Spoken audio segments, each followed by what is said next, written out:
राम हरे घनश्याम हरे, जय राम हरे घनश्याम हरे, जय राम हरे घनश्याम हरे, जय राम हरे घनश्याम हरे, राधे श्याम हरे दीनानाथ हरे, राधे श्याम हरे दीननाथ हरे, जय राम हरे राधे श्याम हरे, जय राम हरे राधे श्याम हरे,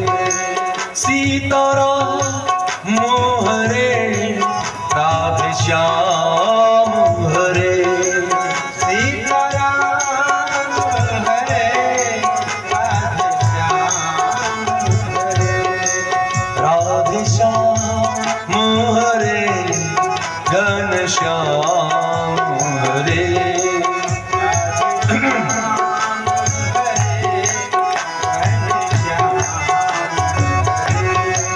जय राम हरे घनश्याम हरे, जय राम हरे घनश्याम हरे, सुखधाम हरे पूर्ण काम हरे, राम हरे पूर्ण काम हरे, सुखधाम हरे पूर्ण काम हरे, राम हरे पूर्ण काम हरे, मेरे राम हरे राजा राम हरे, मेरे राम हरे राजा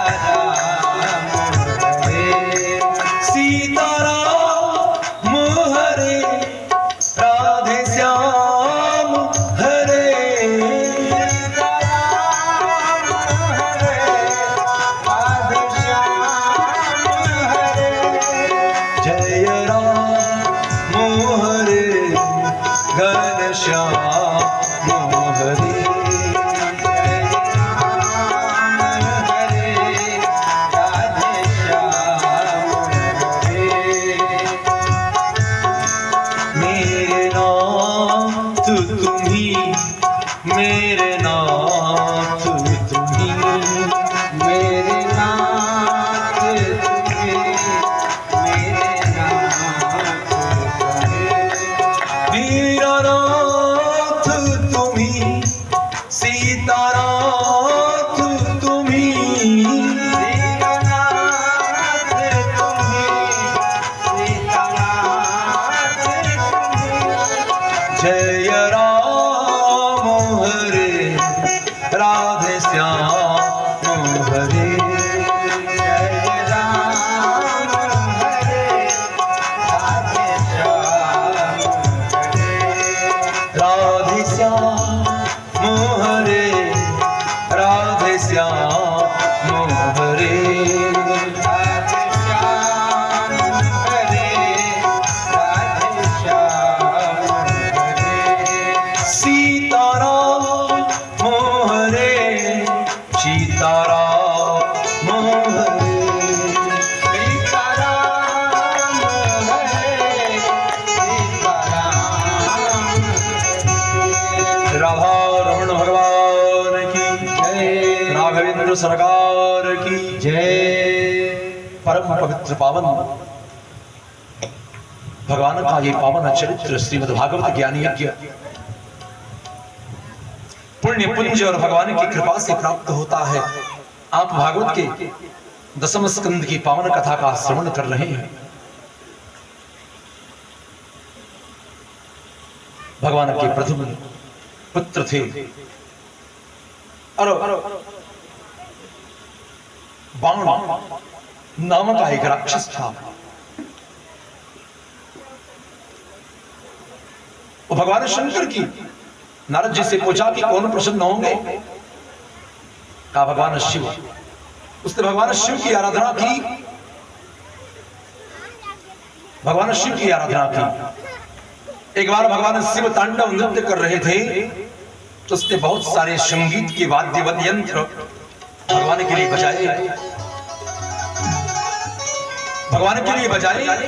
भगवान प्रसन्न हो गए। भगवान ने वरदान दिया कि बरबाद,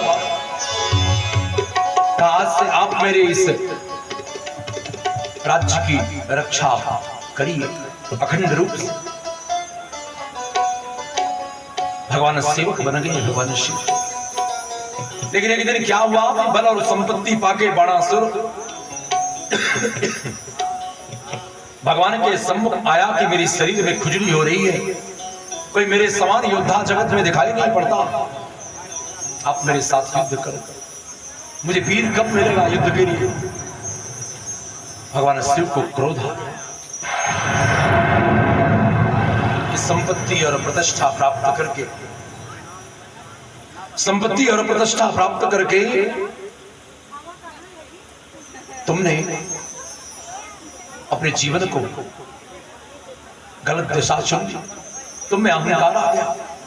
जिस दिन तुम्हारे इस भवन की ध्वजा गिरेगी उसी दिन तुम्हें एक वीर प्राप्त होगा जो तुम्हारे बल रूपी अहंकार का मर्दन करेगा। जीवन में भगवान सब कुछ दे, कुछ भी दे दे तो अहंकार मत करना, नम्र बनना। विनयम प्राप्यते धनम, कोई भी धन मिल जाए तो विनयान्वित हो जाना। विद्या प्राप्त करना तो और विनयान्वित होना, धन प्राप्त करना तो सोचना कहीं इस धन का दुरुपयोग ना हो जाए, इस धन के कारण किसी के प्रति अपराध ना हो जाए। स्वयं को साधारण ही समझना, कभी अहंकार मत करो, अपने द्वारा किसी को कष्ट मत दो। विष्णुवे नमः, नहीं तो जीवन नष्ट हो जाएगा। आप सोचते हो कि मुझ मेरे अंदर बल है, लेकिन तुम्हारे अंदर बैठा एक विकार तुम्हारे जीवन को नष्ट कर देगा। एक विकार यहां हमारे आपके अंदर तो न जाने कितने कितने विकार हैं, काम है, क्रोध है, लोभ है, मोह है, न जाने कितनी ईर्ष्या डाह। तो सोचो हमारा जीवन किस स्थिति में है। हम तो पवित्र भी नहीं है, क्योंकि पवित्र करने वाले भगवान से प्रेम नहीं करते, उनका स्मरण नहीं करते, उनको बंधन नहीं करते। ब्रह्मानंद सरकार की जय। अब क्या हुआ कि बाणा की पुत्री थी उषा, एक दिन वो रात्रि में विश्राम कर रही थी अपनी सखी चित्रलेखा के साथ। रात्रि में उसे प्रद्युम्न का स्वप्न में दर्शन हुआ, वो उसके साथ रात्रि में रमण करने लगी। उसका रमण पूर्ण नहीं हुआ तो बेचैन होकर उठी। उसकी बेचैनी को जब उसकी सेविका चित्रलेखा ने देखा तो कहा, कौन पुरुष है जिसके लिए तुम इतना अधीर हो रही हो? कौन सा पुरुष है जिसके लिए तुम इतना अधीर हो रही हो? श्री विष्णवे नमः। कहा मैं स्वरूप तो नहीं बता पाऊंगी, कहा मैं चित्र बनाती हूं, मेरा नाम चित्रलेखा है। मायावी शक्तियों को जानती थी, दुर्वासा से मायावी शक्तियों को उसने सीखा था। और आगे बिछा दीजिए माताओं को बैठने के लिए, कुछ आगे बिछा दिया जाए। श्री विष्णवे नमः। आप बैठिए, आप बैठिए, बच्चा बोलेगा, आप बैठे, बच्चा बोलेगा आप बैठिए।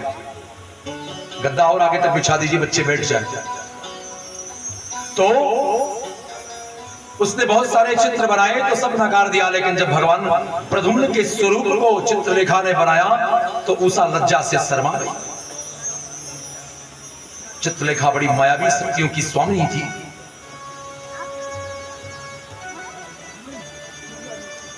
और रात्रि में सो रहे भगवान प्रद्युम्न को द्वारिका से उठा लाई और लाकर उषा को समर्पित कर दी। दोनों आपस में रमण करने लगे। एक दिन किसी सेवक ने देख लिया तो बड़ा भयानक युद्ध शुरू हो गया। बड़ा भयानक युद्ध शुरू हो गया।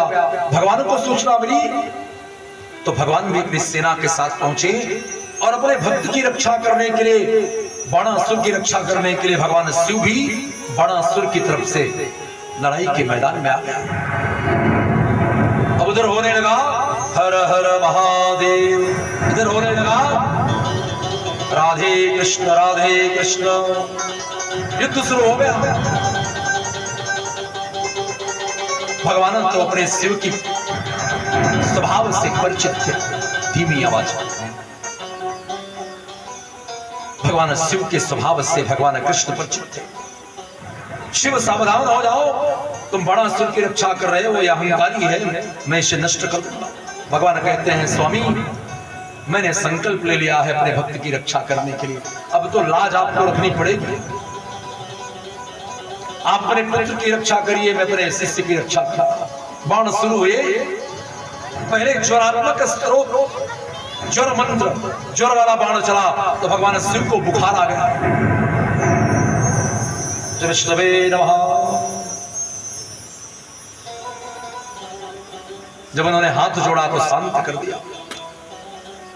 भयानक लड़ाई हुई। बाणासुर को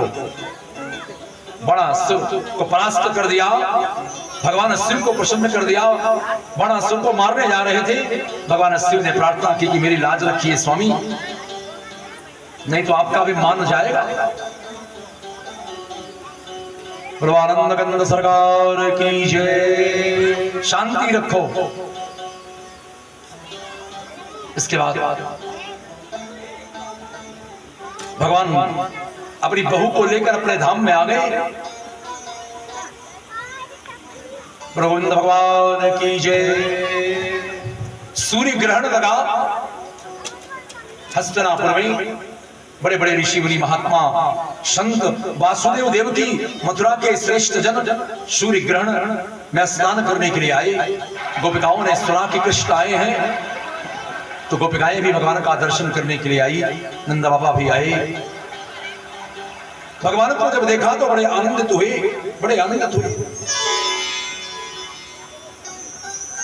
वासुदेव जी ने नंद बाबा को हृदय से लगाया। गोपिकाओं ने, माता राधा ने भगवान की पटरानियों को देखा। दोनों में बड़ी सुंदर वार्ता हुई। माता रुक्मिणी कहती है कि हमने सुना है कि बाल्यावस्था में यह सब आपकी परम प्रिया थी। भगवान मुस्कुराने लगे, कहने लगे ये मेरी राधा है। माता ने पूछा राधा कौन है? भगवान ने बताया। अलौकिक चीजें हुई। वासुदेव जी दुखी रहते थे कि मेरे पुत्रों की हत्या हुई। हे भगवान मेरे पुत्रों को आप ला दीजिए। विष्णवे नमः। भगवान लाकर उनके पुत्रों को उन्हें समर्पित कर दिया। अंत में मोक्ष धर्म का ज्ञान पूछा वासुदेव जी ने कि जीव कल्याण कैसे प्राप्त कर सकता है। तो भगवान ने ज्ञान दिया। भगवान ने ज्ञान दिया। का पहली सीढ़ी है शतसंगम प्राप्यते जीवनम। जीव को सबसे पहले सत्संग प्राप्त करना चाहिए।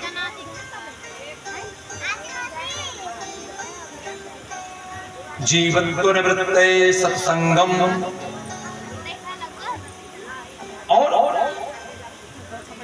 अपने सारे संबंध भगवान से जोड़ने चाहिए। संसार के संबंधों की आसक्ति को काटना चाहिए।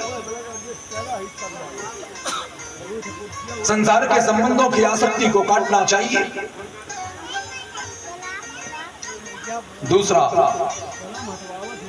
दूसरा अपने प्रभु की सेवा और स्मरण में विश्वास रखना चाहिए, क्योंकि सत्संग करने से जीव की अज्ञानता नष्ट हो जाती है।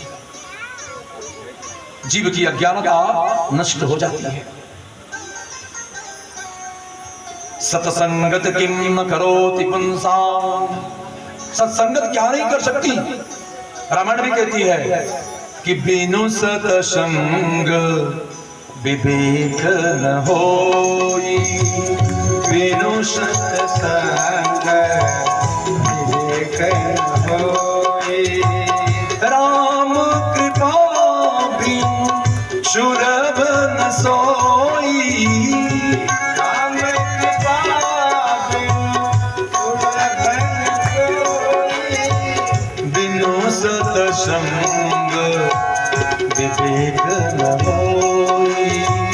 बिनु सत्संग विवेक न होई। जब जीव को सत्संग में जावे तो उसका सच्चा लाभ प्राप्त करना चाहिए, क्योंकि जब विवेक होगा तो अज्ञानता नष्ट होगी, अज्ञानता नष्ट होगी तो जीव निर्मल होगा, और जीव निर्मल होगा तो भगवान के प्रति रति और मति हो जाएगी। जब प्रीत होगी तभी तो व्यक्ति निरंतर स्मरण करेगा।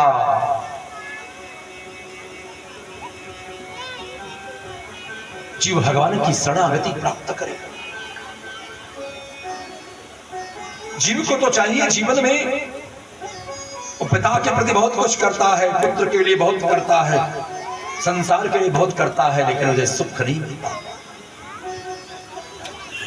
आप जरा सोचिए, मेरी इस बात पर ध्यान दीजिएगा। जीव अपने प्रेम के पात्र को बदलता है। छोटा रहता है तो बच्चों के साथ प्रेम करता है, उसके बाद पहले जन्म लेता है तो मां से प्रेम करता है, फिर मां को छोड़ देता है, फिर बाल मित्रों से प्रेम करता है, फिर बाल मित्रों को छोड़ देता है। बड़ा होता है तो अपने युवा मंडली से प्रेम करता है, एक समय आता है उसे भी छोड़ देता है। एक समय आता है कि अपनी पत्नी से प्रेम करता है, फिर पत्नी के प्रति भी प्रेम कम हो जाता है। फिर एक समय आता है अपने पौत्र नाती से प्रेम करता है, एक समय आता है उससे भी प्रेम कम हो जाता है, क्योंकि संसार के किसी संबंध में आनंद नहीं है। जीव को अपने जीवन में प्रेम के पात्र को बदलना पड़ता है। प्रेम के पात्र तो मात्र कृष्ण हैं, प्रेम के पात्र तो मात्र राम हैं। उनसे जितना प्रेम करोगे उतना ही प्रेम बढ़ता जाएगा। प्रेम के पात्र तो मात्र कृष्ण को बनाओ, प्रेम के पात्र तो नारायण है। खूब जप करो, खूब रामायण पढ़ो अर्थ के साथ, खूब भगवान का श्रृंगार करो, उनके अंग अंग को श्रृंगार से उनके अंग अंग तुम्हारे चित्त में बस जाए। उन पर चढ़ी तुलसी नित्य प्रसाद के रूप में ग्रहण करो, उनके चरणामृत का पान करो और जप करो कि हे नाथ मैं अधम हूं, मैं पापी हूं, मैं आपका ही हूं, लेकिन मैं आपसे बिछड़ गया हूं। हे पिताश्री, वासुदेव जी को आध्यात्म का ज्ञान दे रहे हैं भगवान कृष्ण। विष्णवे नमः। और जीव को अपना जीवन तो छोड़कर अपने मन में बैठे अहंकार को कि मैं, क्योंकि मैं क्या है, मैं और मोर तोर मैं माया, मैं और मोर तोर मैं माया। यहाँ कुछ नहीं है, यहाँ कुछ है नहीं। क्यों, कैसे नहीं है पिताश्री? यहाँ कोई सच्चे रिश्ते नहीं है, सब प्रारब्ध के पूर्वकृत कर्मों के कारण रिश्ते मिले हैं, संबंध मिले हैं। पत्नी मिली है, पुत्र मिला है, परिवार मिला है, समाज मिला है, कुल मिला है, पूर्वकृत कर्मों के कारण ही। रामायण कहती है ना कि निज कृत कर्म भोग सब भ्राता, नहीं कहु कर सुख दुख करता।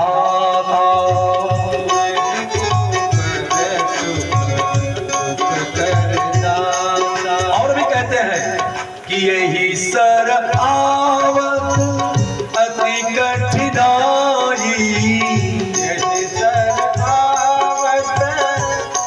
कठिनाई राम कृपा बिन आई न जाई। राम कृपा बिन आई न जाई। सीता राम चरण रति मोरे, सीता राम चरण रति मोरे। राधे श्याम चरण रति मोरे। राधे श्याम चरण रति मोरे। अनुदीन भाणो अनुग्रह तोरे। अनुदिन बढ़ो अनुग्रह तोरे। भगवान अपने पिता को आध्यात्म का ज्ञान दे रहे हैं। कहते हैं, गीता कहती है, सर्वान् धर्मान् परित्यज्य मामेकं शरणं व्रज।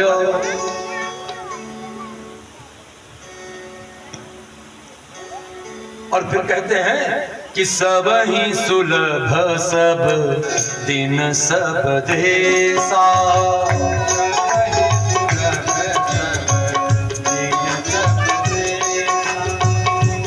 लेकिन सब ही सुलभ कैसे है? कृष्ण कहते हैं, मैं आपको इस श्लोक में सुनाऊंगा तो समझ में नहीं आएगा, लेकिन रामायण की चौपाई आपको आनंद भी देगी और अर्थ भी प्रकट होगा। सब ही सुलभ सब दिन सब देसा। वही सुलभ सब दिन सब देना। सादर सुमिरन सकल कलेशा।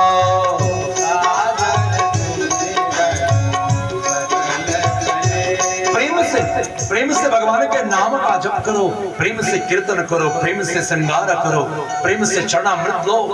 कितने लोग तो उनके मन का प्रसाद मिला तो ठीक है, नहीं तो ड्यूटी पर रख देते हैं। ऐसा करोगे तो प्रसाद का अपमान होगा तो तुम्हारे जीवन में कष्ट आएगा। पिताश्री बहुत गुजर गई, बहुत गुजर गई। इदं शरीरं शतसन्धि जर्जरं पतत्यवत्स्यं परिणामि पेशलम्। इदं शरीरं शतसन्धि जर्जरं, सात संधियों से जर्जित शरीर है। पतत्यवत्स्यं परिणामि पेशलम्, रोज समाप्ति की तरफ जा रहा है। परिणाम में अपरिणाम को दे रहा है। कि मौसधे, क्या ढूंढ रहा है? क्या ढूंढ रहा है? पत्नी से तृप्त नहीं हुआ, संतान से सुखी नहीं हुआ, धन से पेट नहीं भरा, जीवा का स्वाद नहीं गया। तू आज भी, पहले भी भूखा था, आज भी भूखा है, लेकिन तेरी प्यास मिटेगी कैसे? भजन श्याम सुंदर का करते रहोगे। श्याम सुंदर का करते रहोगे। भजन श्याम सुंदर का करते रहोगे। भजन श्याम सुंदर का करते रहोगे। तो संसार सागर से तरते रहोगे। संसार सागर से तरते रहोगे। भजन श्याम सुंदर का करते रहोगे। भजन श्याम सुंदर का करते रहोगे।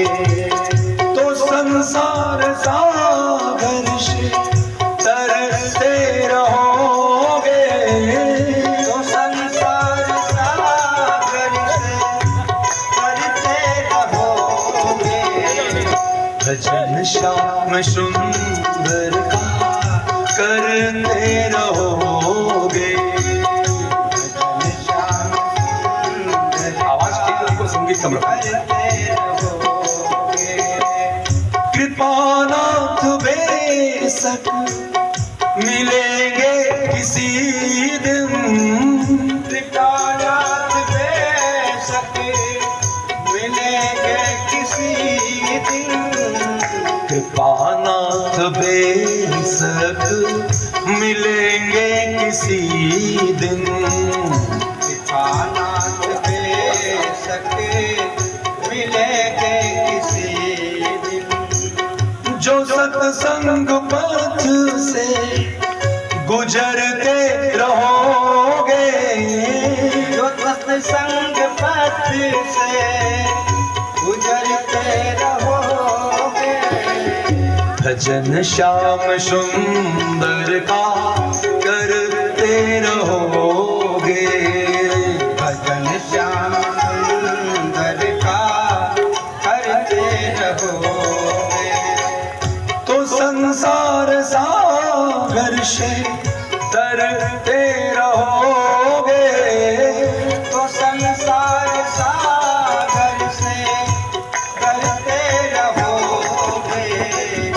तो संसार सागर से तरते रहोगे। वहां से गलती है। संसार सागर से करते रहोगे।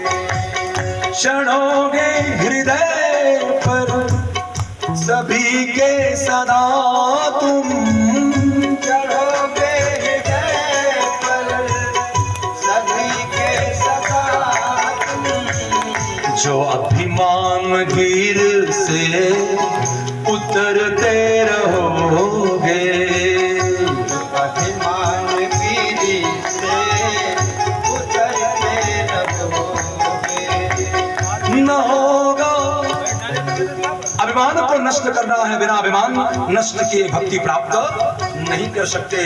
न होगा कभी क्लेश मन को तुम्हारे। कभी क्लेश मन को तुम्हारे। जो अपनी बड़ाई से डरते रहोगे। जो अपनी लड़ाई से डरते रहोगे। भजन श्याम सुंदर का करते रहोगे। श्याम सुंदर का करते रहोगे। झलक ही पड़ेगा दया सिंधु का दिल। झलक ही पड़ेगा पंखों घुमा दीजिए, घुमा दीजिए। झलक ही पड़ेगा दया सिंधु का दिल। झलक ही पड़ेगा दया सिंधु का दिल। झलक ही पड़ेगा दया सिंधु का दिल। झलक ही पड़ेगा दया सिंधु का दिल। भजन श्याम सुंदर का करते रहोगे। श्याम सुंदर का करते रहोगे। प्रियानंद गंध सरकार की जय। तो जीवन में सत्संग की बड़ी आवश्यकता है।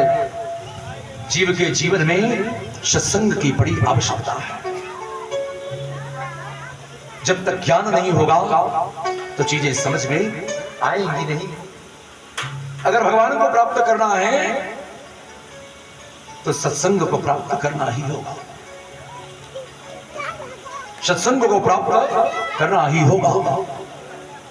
मेरे बंधुओं, ये सीढ़ी है, इस सीढ़ी पर बहुत ही दृढ़ता के साथ चढ़ो, तभी भगवान की प्रीत तुम्हारे अंतःकरण में स्थित होगी।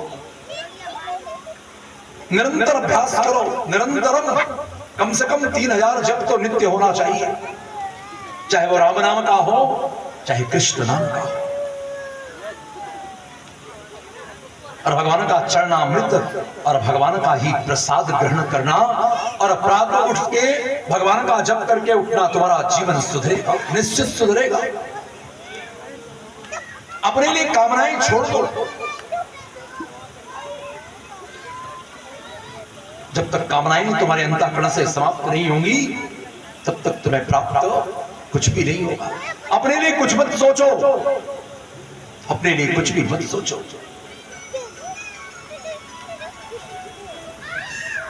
एक बात याद रखो, तुम्हें अपने लिए सोचने की आवश्यकता नहीं है। उनकी शरणागति करोगे तो वे खुद ही तुम्हारा ध्यान रखेंगे। विश्वास रखो। पिताश्री,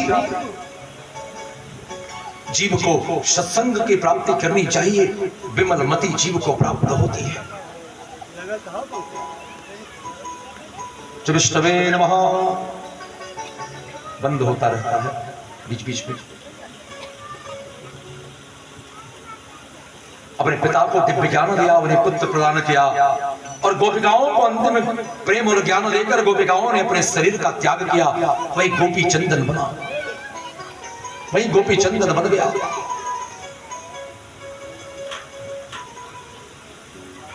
गोपिकाएं तो, गोपिकाओं का जीवन तो भगवान के लिए था। गोपिकाएं भागवत की आचार्य हैं, रामायण के आचार्य हनुमान जी, भरत जी हैं, लक्ष्मण जी हैं। अगर राम जी को प्राप्त करना है तो हनुमान जी बनना पड़ेगा, और कृष्ण को प्राप्त करना है तो गोपिकाएं बनना पड़ेगा। ब्रह्मानंद जी ने भी यही कहा है।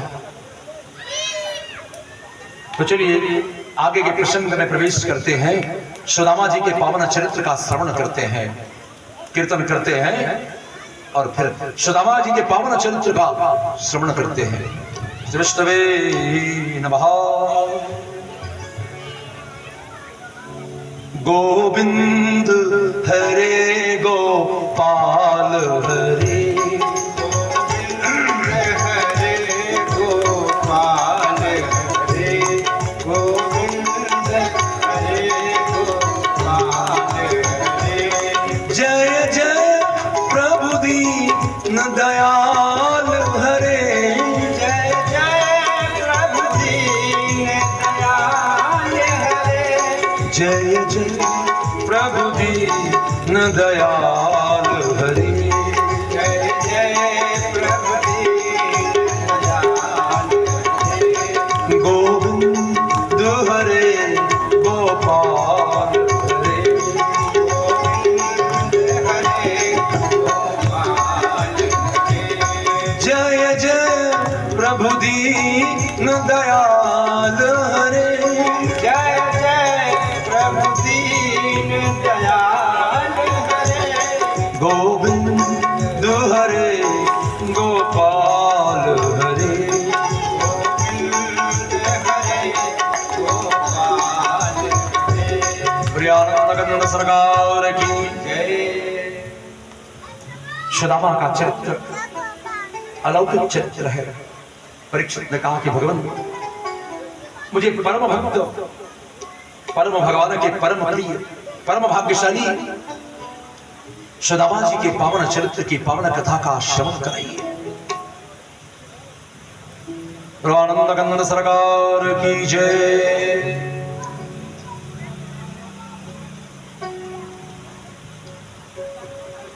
सुखदेव जी आनंदित हो गए, मग्न हो गए। सुदामा जी के चरित्र का नाम लेकर उनकी इतनी मग्नता हुई कि स्तब्ध हो गई शरीर। संतों ने जल से मार्जन करके उन्हें जागृत किया, जल से मार्जन किया। विष्णवे नमः। भगवान का संकीर्तन कराया तो सुखदेव जी जागृत हुए। शास्त्र कहते हैं, संत कहते हैं,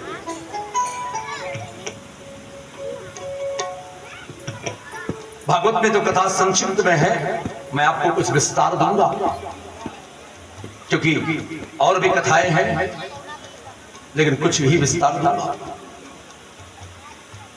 भगवान के परम प्रिय मित्र सुदामा जीव के सच्चे मित्र परमात्मा है। जय। जीव के सच्चे मित्र परमात्मा ही है। जीव को अपना मित्र, अपना स्वामी परमात्मा को ही बनाना चाहिए। विद्याध्ययन, संदीपनी गुरु के आश्रम में विद्याध्ययन कर लिया। गुरुदेव भगवान ने कहा कि हे गुरुदेव भगवान, मैं तो आपकी सेवा ही करना चाहता हूं, आपके पास ही रहना चाहता हूं। संदीपनी गुरु कहते हैं कि नहीं, तो जैसा शिष्य जगत में जाएगा तो जगत का कल्याण होगा, क्योंकि सुपात्र ब्राह्मण अगर जगत में ज्ञान फैलाएगा तो जगत का कल्याण होगा।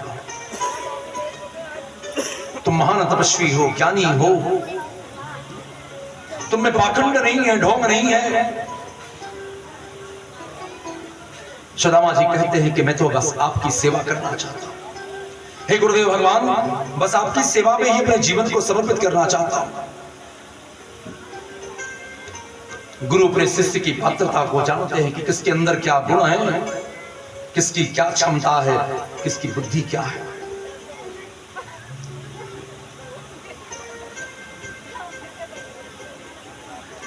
सुदामा जी जाना नहीं चाहते तो कहते मेरी गुरुदक्षिणा दो। भगवान मेरे पास तो कुछ नहीं है, मैं तो इस शरीर को आपको अपने गुरु भगवान को समर्पित करना चाहता था, और मैं आपकी सेवा में लोगों की तरह अपना काम बन जाने के बाद गुरु को छोड़कर चले जाना, ये मेरा धर्म नहीं है। मैं आपकी सेवा करना चाहता हूं। गुरुदेव भगवान चाहते थे कि सुपात्र है, तपस्वी है, त्यागी है, लोभ नहीं है, अहंकार नहीं है, ऐसा ब्राह्मण जगत में जाएगा तो लोगों को निष्कपट ज्ञान प्रदान करेगा। अंत में सुदामा जी जाने को तैयार हुए, चल पड़े, घूमते घूमते मथुरा पहुंचे। द्वासुपर्णा में यह कथा है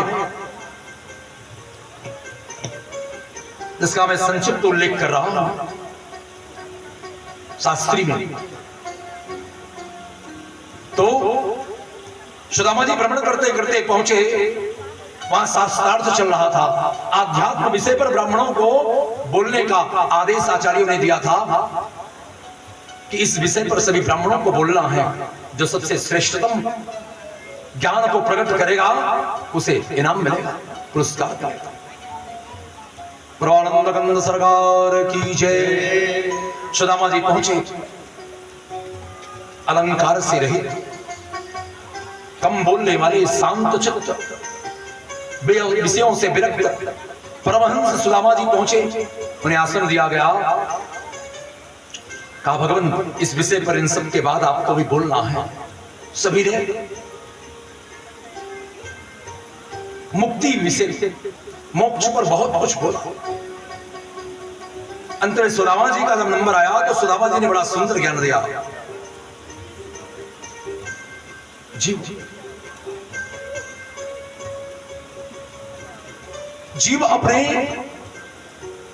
जीव परमात्मा का है। जब गर्भ में आता है तो वादा करता है भगवान से कि मैं जन्म लूंगा तो आपका भजन करूंगा, लेकिन जीव जब संसार में पहुंचता है तो इस माया में फंस जाता है। परमात्मा को अपना स्वामी न मानकर संसार की संपत्ति और संबंधों को अपना मानने लगता है जीव। और जीव के लिए आश्चर्य यह है कि जीव देखता है कि रोज रोज मर रहे हैं, जी रहे हैं, तब भी उसे अपनी मृत्यु की चिंता नहीं है। ये बहुत बड़ा आश्चर्य है।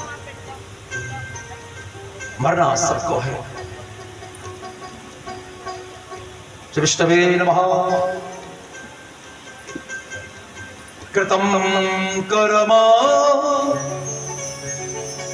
शुभम ज्ञान। कर्म श्रेष्ठ है और कर्म से श्रेष्ठ ज्ञान है, और ज्ञान से श्रेष्ठ है कि तैलवत भगवान से, तैलवत जो तेल की धारा लगातार गिर रही होती है, एक क्षण भी वो टूटती नहीं है, ऐसा संबंध भगवान से हो जाए। जो न टूटने वाली धारा बन जावे वो तैलवत है। जो जीव ऐसा संबंध परमात्मा से बना लेता है, उसके संसार विषय और वासनाएं जलकर भस्म हो जाती हैं, और जीव जीवित्व से निवृत्त हो जाता है। जीव को तो मात्र एक माधव की चरण शरण ग्रहण करनी चाहिए। कामनाओं का त्याग कर देना चाहिए। संसार के प्रारब्धों को भोगकर, अपने पूर्व प्रारब्धों को भोगकर यथा स्थिति भगवान से ही अपने संबंध को बनाना चाहिए, क्योंकि प्रेम के पात्र तो मात्र परमात्मा है। संसार के प्रेम में तो लेना और देना है, लेकिन प्रेम के पात्र में तो मात्र परमात्मा है। उनके दिव्य ज्ञान से सारी प्रजा जय जयकार करने लगी। सुदामा जी महाराज की जय।